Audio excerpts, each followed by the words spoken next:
Hello and welcome to a new episode of The Career Changers. In the past, many entrepreneurs choose to accumulate wealth and become philanthropists later in life. Nowadays, a new business model, social entrepreneurships, allows founders to improve social issues they care about through their businesses. Our guest today is Seven Jacobs, founder of StartrHub, which is creating a learning and networking ecosystem for today's entrepreneurs. But before then, in 7 words. When I was 18, I was at a crossroads. I desperately wanted to make the world a better place, but I desperately wanted to make my life better too after a lifetime of crippling social, financial, and mental health issues. But I thought changing my life and the world at the same time was impossible. Maybe I would need to take a high-paying job that I hated or a lower-paying job that I thought served the world in some way. But I got lucky. I was asked to support with an entrepreneurial project, delivering a mentoring program for a big client, Nando's. Through that, another organization I was involved in gave me a copy that a book one of its co-founders, Holly Branson, Richard Branson's daughter, had co-authored called We Economy. I lived for a little while after that in a small mountaintop village in Nepal, and I took this book with me. And there, totally out of my comfort zone and in a much more basic environment, I learned about something that changed my life: social entrepreneurship. I thought changing my life and the world at the same time was impossible. But here was something giving me the exact formula for it. That is what social entrepreneurship is. And my life ever since has been all about changing the world through sustainable, socially minded innovations. Today, Seven is going to talk about his life journey, career, and entrepreneurship. Hi, Seven. Thank you so much for joining us. Hey, thank you so much for having me. It's great to be here. So let's start with your background. How did you start your professional life, or better, what was your first job? Sure. Well, that's a little bit of a difficult answer because there's lots of elements to that, and I had lots of early different elements in my early career. And it's also worth saying that my career is still fairly early, relatively speaking. You know what I mean? I'm Generation Z, so I'm fairly young myself. And although I've been at it in the entrepreneurship space for about 5 years now, it's still very early days, relatively speaking. So there's a lot more that could change. But for now, the way my life has looked so far is I started quite early. I started about 16, 17 years old. So that's early for some people, not so much for some people. But for the environment I was around, that was quite early. And that was doing a lot of youth work and charity work. After that, I kind of got started straight away around the age of 18, like I said earlier, into entrepreneurship straight away, working on entrepreneurial projects and delivering programs for clients. So right away, my early career was in this kind of entrepreneurship space, although it hadn't been kind of my whole passion yet. I did do other things outside of that. I spent a year at university, after which I decided it wasn't right for me. So I dropped out after just a year, came back and started managing a shop as an assistant manager part-time to support me through the entrepreneurial journey. Financially speaking, and also continued my work with young people in a few different organizations. And then over the last few years since then, I've bounced around different startups and organizations in industries like fashion, music, tech, as well as other non-for-profit things. Those were kind of my early jobs. And then right now, my life is all about this founder space, a mix of a kind of full-time role working with founders, as well as StartrHub, which we briefly mentioned earlier, which is also looking to develop technology to help more founders. So kind of I've had a number of different jobs, but they've all led me to this place of supporting founders and trying to increase their chances of success. Sounds very exciting. So what was your dream job when you were a child?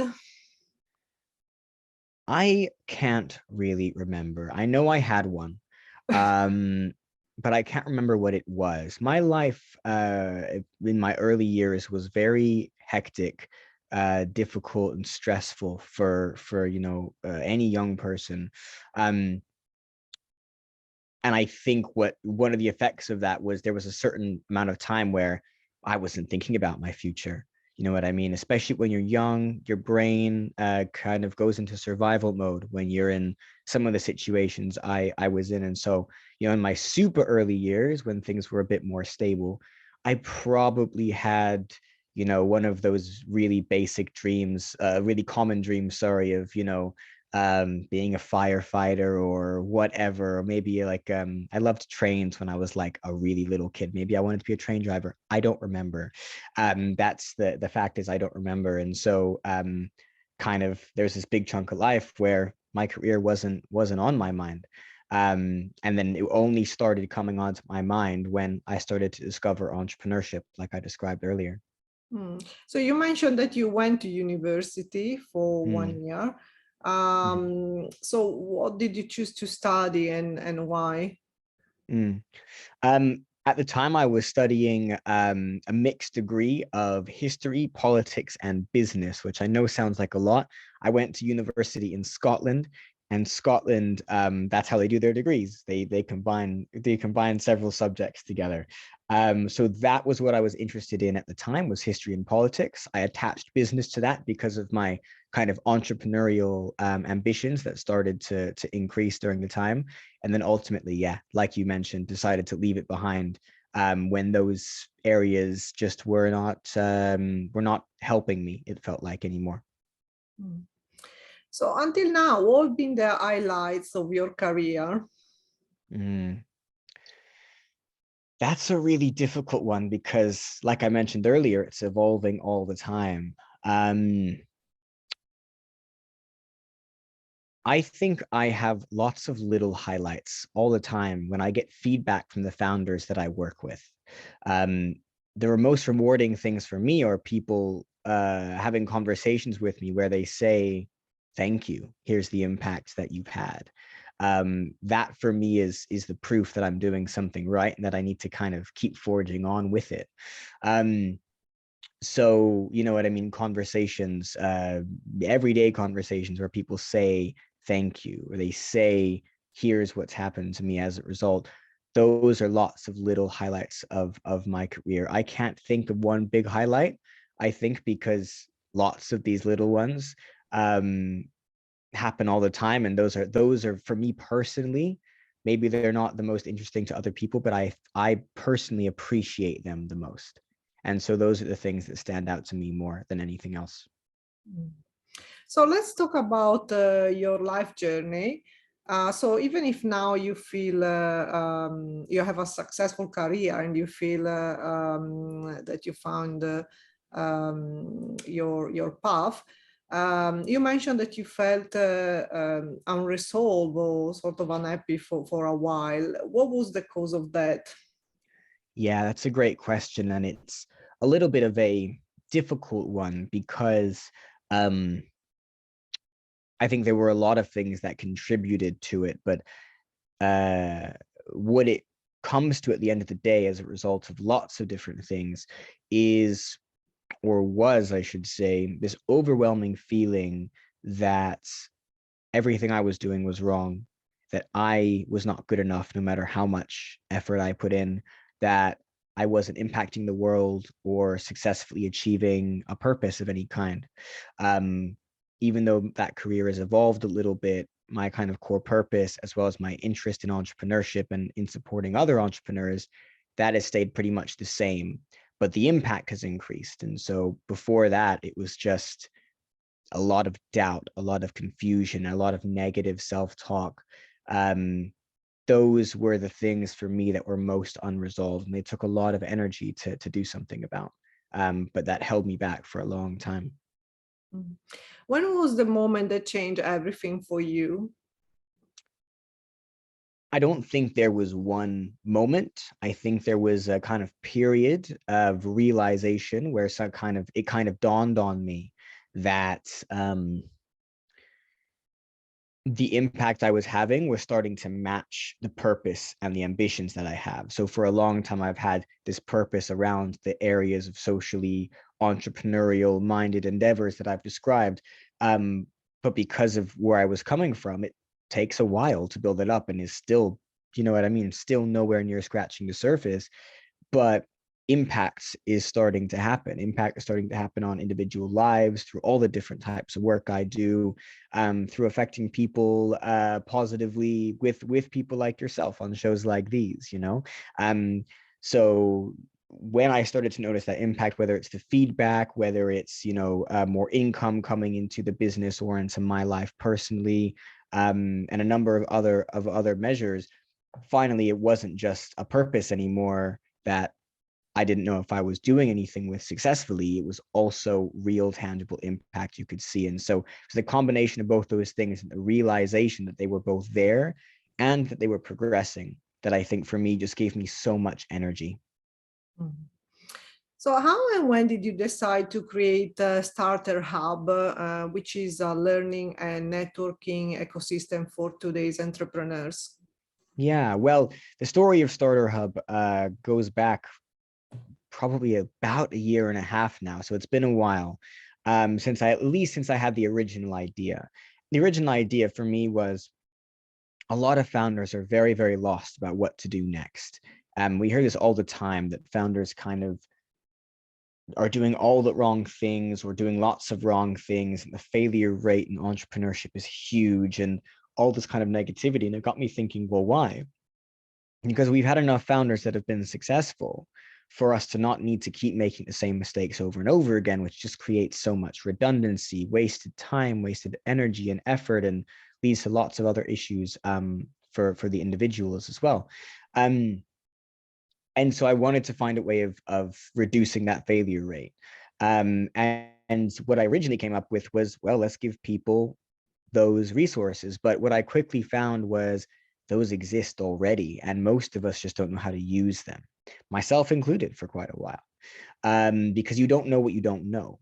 So what StartrHub has evolved into over the last few months has been more of a tech startup where I'm aiming to build a piece of technology that will help someone build a more specific, dedicated roadmap to themselves, specific for themselves. So that instead of kind of being a shot in the dark, or having this big bank of resources that you can find on YouTube or whatever that you don't know how to use, instead you're able to create your own guide backed by lots of data and research that's specific to you, that really walks you through like a roadmap, and then community and other things off the back of that. One of the things we're doing to trial that out is actually an event series here in London called Founders Live London, where we bring together 5 founders in a pitching competition, and it's gone incredibly well. So StartrHub has become this idea that will be essentially an ecosystem of different places and services and support for founders, everything from events to resources to opportunities and technology, all surrounded by the idea that you can create a roadmap that helps you navigate entrepreneurship more easily. So let's talk about entrepreneurship. Sorry, but I have some difficulties with this pronunciation of this word. It's all good. Why should someone get into entrepreneurship?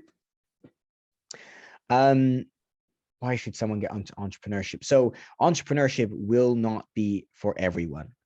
An entrepreneur fundamentally is someone who is innovative and creative and has a real passion to change something and change a life in some way. And if someone is very, very passionate about improving a life or changing a gap, they see a need and they feel that creativity, they feel that innovation, and they feel really called to that, that's why someone should get into it. Essentially is to change the world through innovation, and through business, through creating a sustainable vehicle that can, you know, improve that area of life, whether it's a system, whether it's people, whether it's planet, whether it's an area of the economy or an industry. Like I said, it isn't for everyone. Some people are better off supporting entrepreneurs or supporting businesses in an entrepreneurial way, which is kind of a slightly separate subject. But to become an entrepreneur means being in the right frame of mind with the right desires, and then being keen enough to put in the right amount of work and build the right skills that kind of put you forward as the leader. That's another thing an entrepreneur is an entrepreneur must be a leader to kind of forge that new path and create that change I described a minute ago. So social entrepreneurship is something that gave meaning to your career. What is it and why is becoming so popular? Yeah, that's a great question. Social entrepreneurship is becoming very, very popular. So I'll start with what it means to me. And what it means to me is exactly what I described earlier, of this essence of changing the world and changing your life at the same time. Social entrepreneurship essentially means the innovations I described earlier, just a minute ago, set up in a way that improves lives and the world as much as possible through everything that it does. So that could be using the profits in a way that supports the world, but it could also be setting up systems such as, product or manufacturing or distribution that are as little damaging or actually as helpful to the planet as possible. And there are some great examples of socially minded but very profitable businesses that are doing these things. And in terms of why it's becoming popular, well, there's a few reasons for that. It's becoming very popular amongst younger people because we're very conscious of the ways we're affecting the world. And so if you can do that, if you can improve the world through business, then you've got a very powerful vehicle for change, because when you're doing that with a sustainable business, then you have the profit to make the decisions, and you can kind of do what you want as much as you can within the remits of the resources you have. But that's also making it very popular for the bigger and more established companies, because following socially entrepreneurial kind of business practices makes you more desirable to younger consumers. Younger people, millennials and Gen Z especially, are more likely to buy from a brand, want to work with a brand, want to work for a brand or organization as staff members, if they're doing good things for the world. And we have lots of proof to back that up, lots of research to back that up. So there's, from all these different angles, staff, impact, personal desire, and even just pure profitability, socially entrepreneurial business practices are becoming much, much more popular. Mm. So what makes a great founder and what makes a poor founder? Yeah. A great founder is a visionary leader who is very, very passionate about the leadership they have chosen to take, and very, very keen to change the world for the better through that, their area of the world through that. Being a founder is incredibly, incredibly hard work. It takes a lot out of you.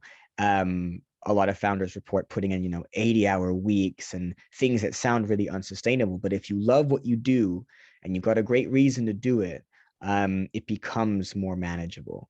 And great founders are people who have what it takes to be able to do that kind of thing and to do it for the right reasons. A not so great founder isn't necessarily just the opposite of that, but in more detail would be people who don't appreciate what goes into that. So if I had to break it down into a few different elements, leadership's a really big deal, and there's lots of parts to that. If someone isn't able or ready to be a leader, that can cause a lot of problems, whether it's leader over people or leader in an industry. The way that you treat people and empathize with them, your reasons for starting what you're starting.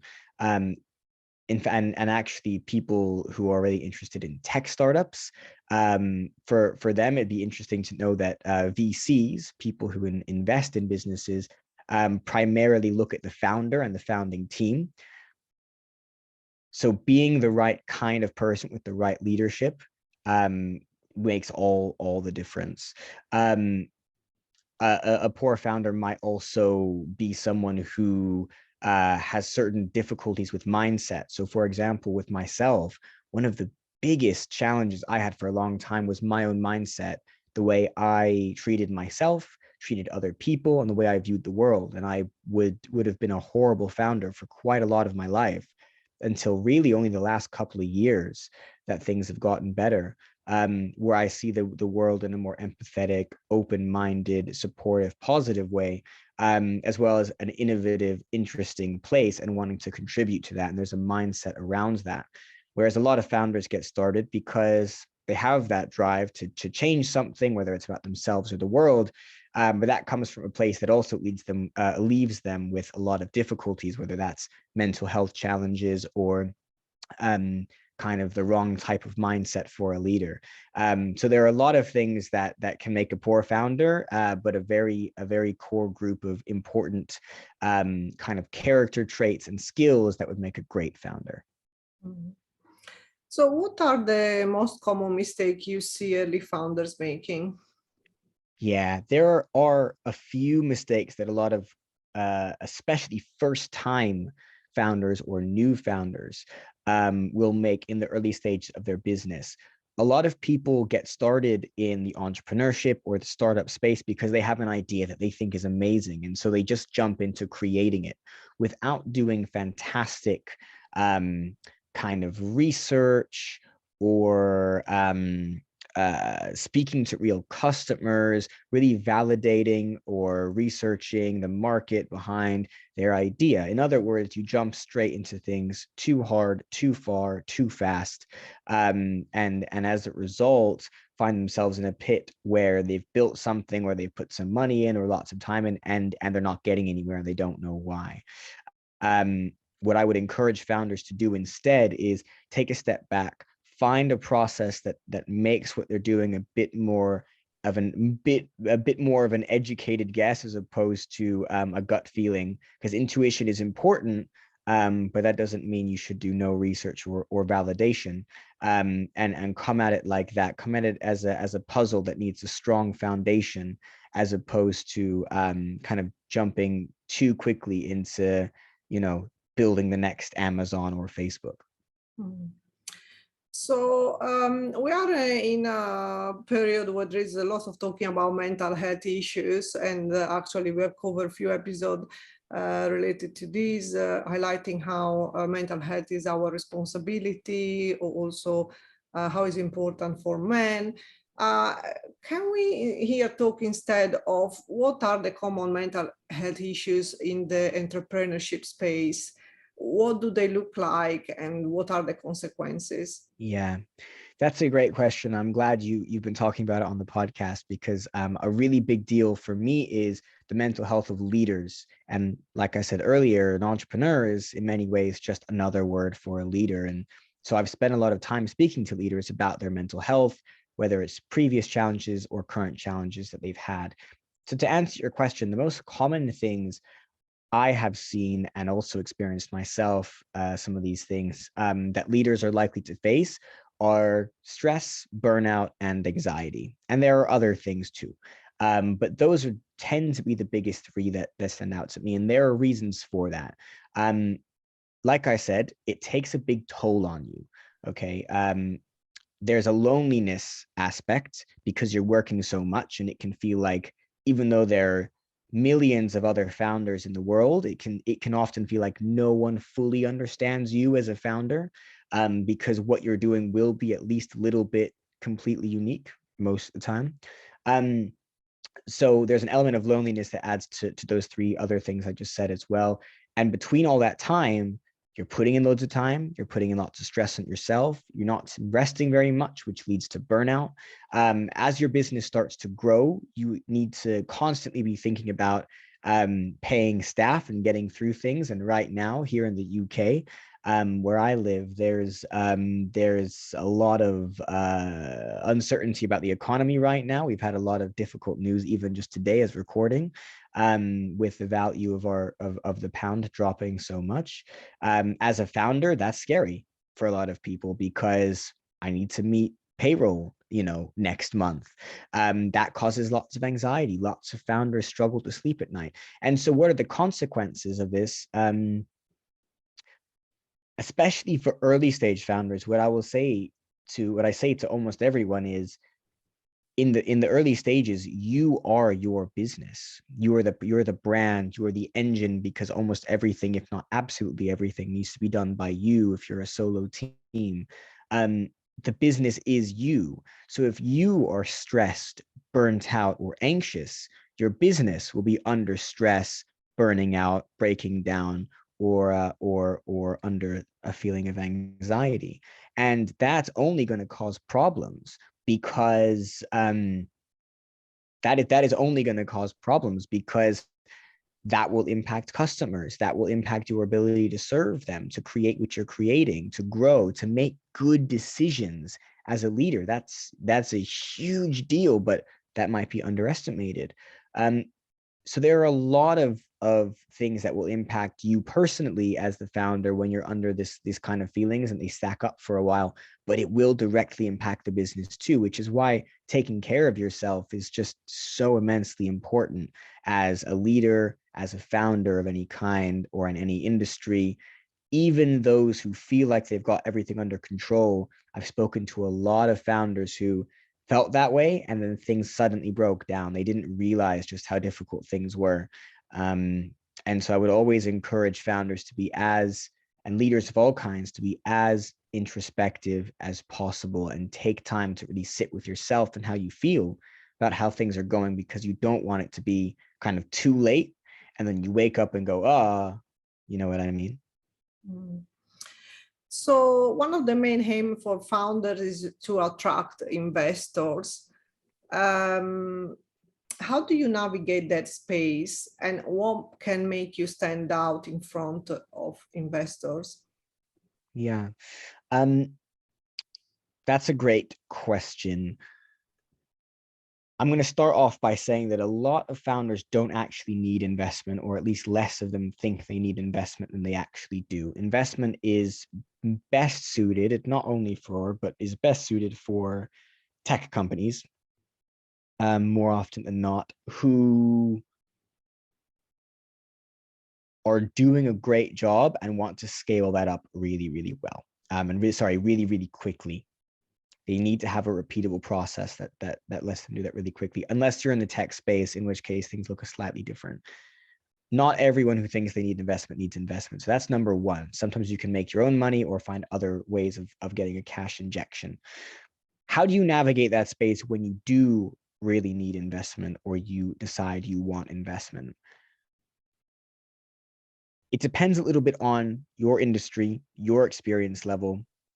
A lot of factors can change how you approach investment, but for the most common way, I should say, for new founders and especially new tech founders, is once you're in investment space, to start reaching out to lots and lots of investors and pitching to them, providing them with decks and introduction messages. And a lot of the times there's a very kind of low uptake in that, unless you've got great introductions that someone can make. And a lot of founders will fail with that because they're either not ready for investment and don't realize it for reasons we've talked about earlier, but also might, what's the best way of putting this? Even if you do, even if you've gone for investment too early, sometimes it turns out the investor doesn't agree with you and you don't need it, or there are other ways you can make it. So my recommendation for navigating the space is, first and foremost, to put yourself in an investor's shoes. An investor is someone who is there to make money. I think a lot of founders don't fully appreciate that the investment space is about people who know what a successful business looks like, or at least they're supposed to, having a pool of money that they put into businesses that they think will return lots and lots of money for the really wealthy people that have given them that money to spend. So their job is to make money. So you must be a very financially profitable business with a great market for expanding into. You put yourself into that mindset, it becomes easier to pitch to them and also to understand if you're right for investment and when you would be right for investment. What makes you really stand out to them? I started talking about this earlier. There's a few things, especially in the early startup space, that investors are looking for. The biggest one is the founding team, the founders, who they are. That's why you get lots of people who are ex-Google or McKinsey, ex-Facebook, as well as big universities like Oxford and Cambridge getting a higher proportion of the money. Now, whether that's the right thing or not is a different question, but that's why. It's because the investors are riding on the fact that if you were there, you're probably a safer bet to put the money into.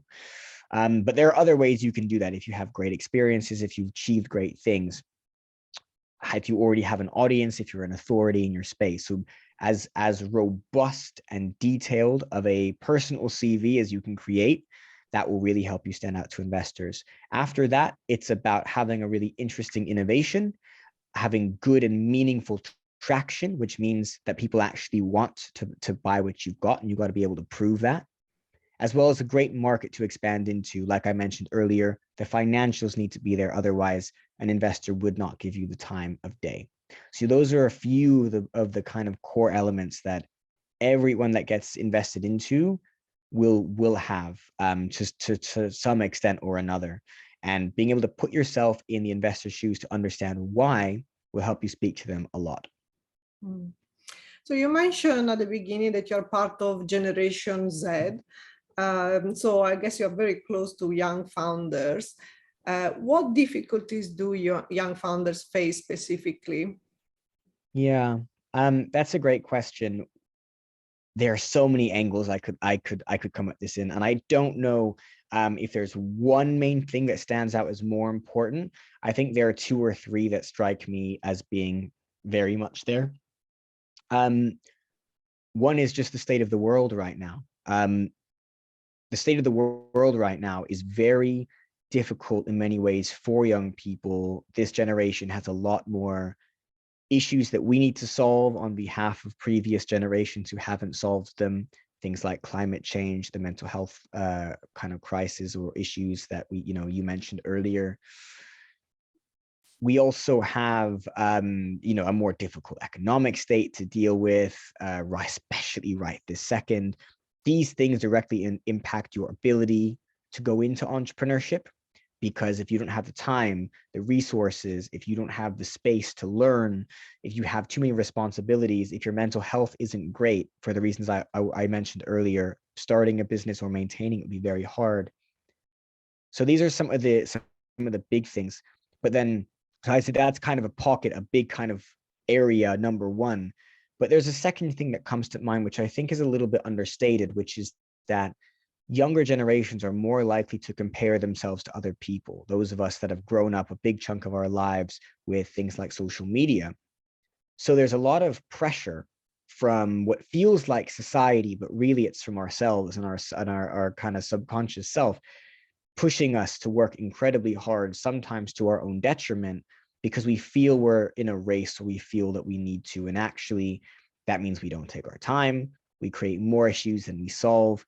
And so I feel like a lot of Generation Z that I speak to are struggling with essentially mental health related things and or mindset related challenges and barriers because of not fully being able to understand and just not having enough experience to be able to step back and to take a real step back and see things from the right perspective. But because of that state of the world that I mentioned a minute ago, it often feels like I can't wait around and learn a few things. I need to get started right now if I'm gonna, whether it's about my life or the world or both, like is the case with myself, with social entrepreneurship, you feel under so much pressure to get started now, because what if 5 years from now is too late? And so we have a couple of big issues that are exacerbating each other, and it makes this really difficult, noisy, tiring, stressful, confusing place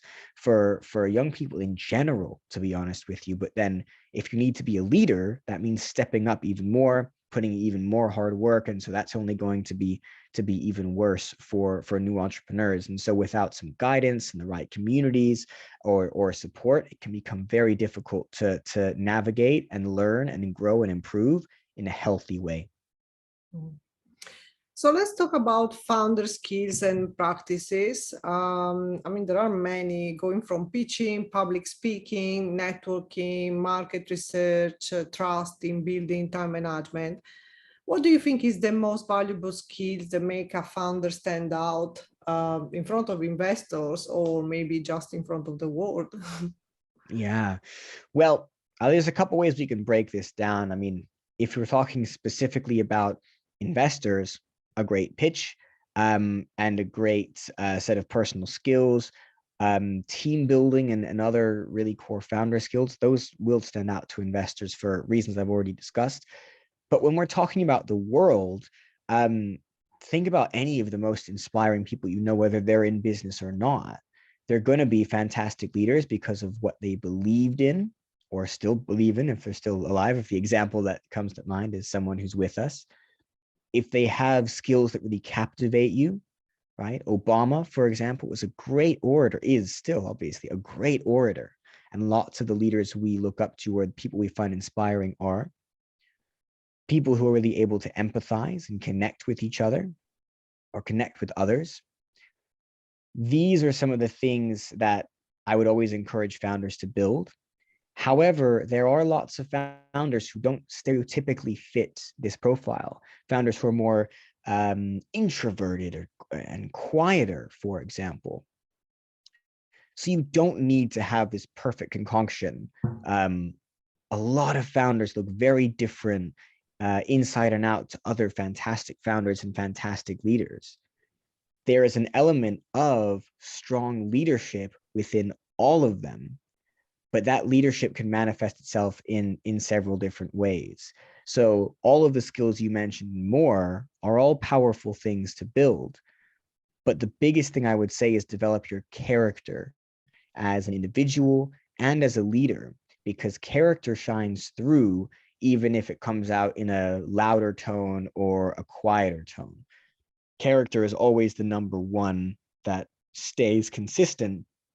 And we have lots of examples of businesses that start not doing so well because eventually the founder being a great technician or having a great product just wasn't enough anymore. The fantastic leadership isn't coming out as they get bigger, and then you can see it impacting the business slowly. It might be one decision here or an issue with the organizational culture there, and it just builds and builds. Well, we're approaching the end of this episode, and you shared so much, and I think there is lots of food for thoughts for young people, but also for everyone else. So, based on your experience, what type of advice would you give to anyone during their journey to self-realization? You don't help anyone by not being fully honest with yourself. I think a lot of us are very good at lying to ourselves, not in a really cruel way, but we don't realize sometimes that we're not being fully honest with yourself. If you really want to realize as much about yourself as possible, you must become a very self-introspective person, which means being very reflective and great at reflecting, very honest, having very high integrity, and saying, admitting to yourself, this isn't right. This is where I need to be. This is where I am. And that's a difficult skill because we're very good at placing blame on ourselves and on others. It might be that blame isn't helpful at all. We're very good at convincing ourselves we're right when we're wrong, and convincing ourselves that we're wrong and we might be right. We're very good at doing all the wrong things in the wrong way, but the more comfortable you can become with being as objectively honest to yourself as possible, the easier it becomes to navigate the journey of all the things you will realize about yourself, and then to actually apply them to your life. And well, before we come to the end with the last question that we asked to all of our guests, if anyone would like to get in touch with you, how and where they can reach out? Yeah, at the moment, the absolute best place to find me is on my Instagram, which is just my name, @7.jacobs. Whether it's content, clips from things like this, shows like this, opportunities, reflections and thoughts, that's the best place to find it all. And I announce new things on there, everything from, you know, a newsletter that I'm gonna have coming up, to events that are, you know, free events you can take part in and other things like that. So find me there on Instagram. Great. So now the last question that, as I say, we ask to everyone that is a guest on the Career Changers. If you could give yourself a piece of advice, what would you say when you're young, but to your younger self? Yeah, well, I don't always feel very young, I'll be honest with you, with some of the things I have experienced, but my even younger self,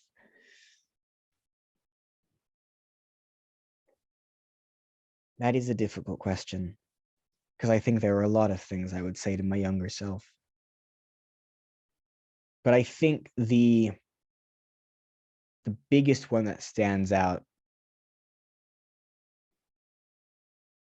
is that you are successful.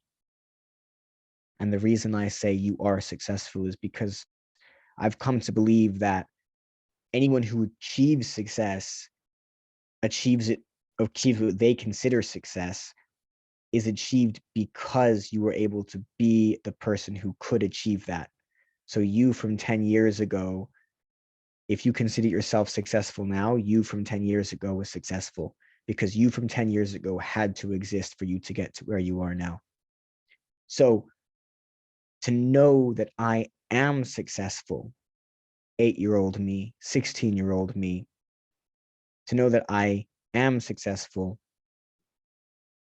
I think that would be such an encouraging and inspiring thing to know, that even though I didn't feel any positivity at those ages I mentioned, especially, things were so difficult for me in many ways in my life and where I was at, to know that despite all that, and despite having not yet at the time had any impact on anything, I am successful. That would have been mind-blowing. Well, thank you, Seven, for joining us today and sharing your inspirational story and wisdom with our listeners. Thank you so much for having me. It was great to be here. Thanks. And the last message for our listeners, don't forget to subscribe to our channel and tune in next week for a new inspirational episode of the Career Changers. Thank you.